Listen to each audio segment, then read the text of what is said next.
Welcome to the Daily Encouragement from Christ Assembly. My name's Bert Allen, and I'd like to start by going down to christassembly.org, and you can navigate over to the page where it says Father, Son, Holy Spirit, one God, three divine persons. We're going to do a series on this in these daily encouragements, and it'll help us to understand who God is and how He's one being, but three divine persons, Father, Son, Holy Spirit, and the relationship between them. These are just basic concepts that every believer should have a clear understanding about from the Bible.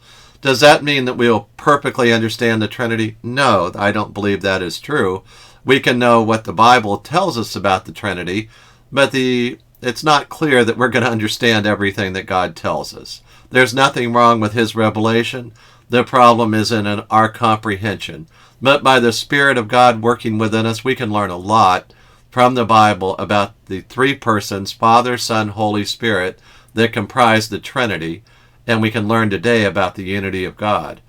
Let's go look at Deuteronomy 6:4. I always encourage you to have your Bible open if you have one handy, and if you don't, you can see when I mouse over the word Deuteronomy, it says, and the verse will pop up, it'll say, Hear, O Israel, and it'll go on from there.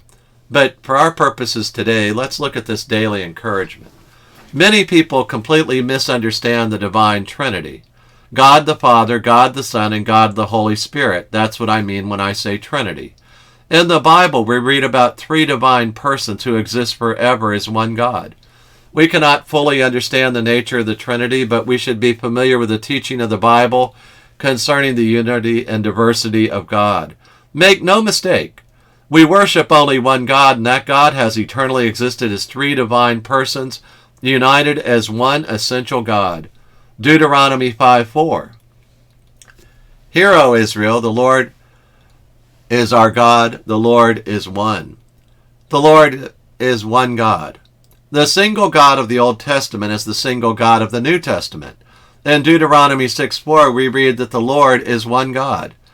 I'm not going to worry about all the Hebrew and Greek. I'm not a Hebrew scholar. I'm not an Aramaic scholar. I'm not a Greek scholar. But sometimes the little words help you if you know a little bit of the original languages of the Bible. But for our purposes today and always, generally speaking, I will be skipping all the original languages. This particular word for one has a variety of meanings in the Old Testament. What one meaning describes compound unity. For example, in Genesis 2:24, God describes the union of man and wife and becoming one flesh. The idea of unity shared between two separate persons helps us understand the unity of the Father, Son, and Holy Spirit.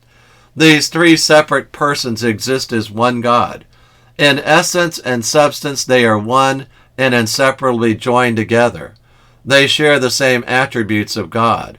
God the Father, God the Son, God the Holy Spirit all share the same omniscience. That is, they know everything.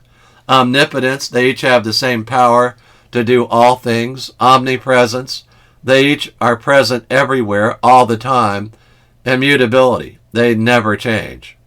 As we have seen in other studies, the term Lord applies to God the Son and also to God the Father. In the context of Deuteronomy 6:4, God does not so much stress the compound unity of God in three persons, but rather the uniqueness of God as the only God. Most people do not have a problem with the one God doctrine, but they tend to confuse the fact that only God the Son died on the cross, and only God the Father spoke from heaven at the baptism of Jesus, and only God the Holy Spirit descended as cloven tongues of fire upon the believers at Pentecost. The heresy, that's a profound spiritual error, of modalism teaches that God may exist at one time as the Father, Son, or Spirit, depending on the particular mode. And the point is, you'll never see God the Father, God the Son, and God the Spirit all at the same time at the same place, according to modalism, but that's not true. Think of the baptism of Jesus. Jesus was standing in the Jordan River on earth. The heavens open, and the Holy Spirit descends and alights upon him like a dove. And a voice from heaven said, This is my beloved Son. So we have Father in heaven, Holy Spirit descending from heaven, landing on Jesus, and Jesus standing on earth in the Jordan River all at the same time. And clearly that's a good description of the Trinity found in the Bible. The Bible teaches us that God always existed as three persons and they are co-equal. Modalism denies that three co-eternal, co-equal persons exist as God always. The heresy of patripassianism teaches that the Father died on the cross, but the Bible clearly teaches that Jesus died on the cross. Many other heresies have been taught as truth in the church through the centuries, but we should always be careful to study the Bible, not church doctrine or church history. Those are important subjects, but the Bible is the authority that gives rise to church history and gives rise to doctrine. It's not the other way around. A church, a pastor, a group of elders should not decide doctrine. The Bible always decides the doctrine, and pastors, elders, church people of all sorts, and believers of all sorts should read the Bible and follow what it says. Many other heresies have been taught in the church through the centuries, but we should always be careful to read the Bible and learn its truth and walk in that truth. Let's go over the deity of the Father, Son, and Holy Spirit. Another common error I see among people concerns the deity and identity of the Father, Son, and Holy Spirit. The Father is God, but is not the Holy Spirit, and is not the Son. Likewise, the Holy Spirit is God, but is not the Father or the Son. Finally, the Son is God, but is not the Father or the Holy Spirit. Go back to Jesus in the Jordan. The Father's up in heaven, the Spirit's alighting on him as a dove.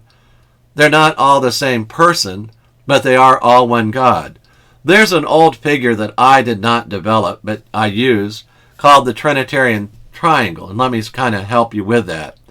We have the Father, the Son, and the Spirit on the outside. They're three persons, but together they are all God. But the Father is not, you see the outside lines, the Father is not the Holy Spirit is not the Son, and the Father is not the Son. But all of them are God. I often illustrate the relationship of the persons of the Godhead by reviewing the baptism of Jesus. Jesus, God in the flesh, goes into the Jordan River to be baptized and rises up. Immediately the heavens were open and the Holy Spirit descended upon Jesus as a dove and alights upon Jesus. Next, the Father speaks from heaven, "This is my beloved Son, in whom I am well pleased." Therefore, we see that Jesus stands in the water, the Holy Spirit descends from heaven, and the Father speaks from heaven. Only Jesus is getting wet in the river. Only the Father speaks from heaven.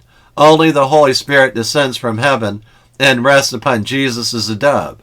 We see the three persons, but together they constitute one divine being, one divine substance, one divine essence. The three persons are one God. So we learn about the Trinity today. God the Son died for our sins on the cross, and we live because he himself bore our sins on the cross, that we might die to sin and live to righteousness. God the Father gave Jesus the words to speak and the deeds to do while Jesus walked among men in the flesh. God the Holy Spirit indwells every believer and has been poured out in our hearts and has poured out faith and love in our hearts through the love of God. Application for today. As I live for today, I know that God loves me and died for me, rose for my justification, and indwells me. God abides with me and in me. I feel his presence in my life, and I love to live and pray in the name of the Father, Son, and Holy Spirit. Are you walking with God the Father, God the Son, and God the Holy Spirit today? Amen. Let's pray. Father, we thank you for your unity and your diversity. We know you, Lord Jesus, are not the same as the Father. And Father, we know you are not the same as the Holy Spirit when we're talking about persons. Yet you'll all possess the same qualities, same strengths. You all agree always in unity and harmony. Lord, we thank you that you are one God. But Lord, we pray too that you would help us to understand you and love you. In the name of Jesus and the Father and the Holy Spirit we pray. Amen. Hallelujah.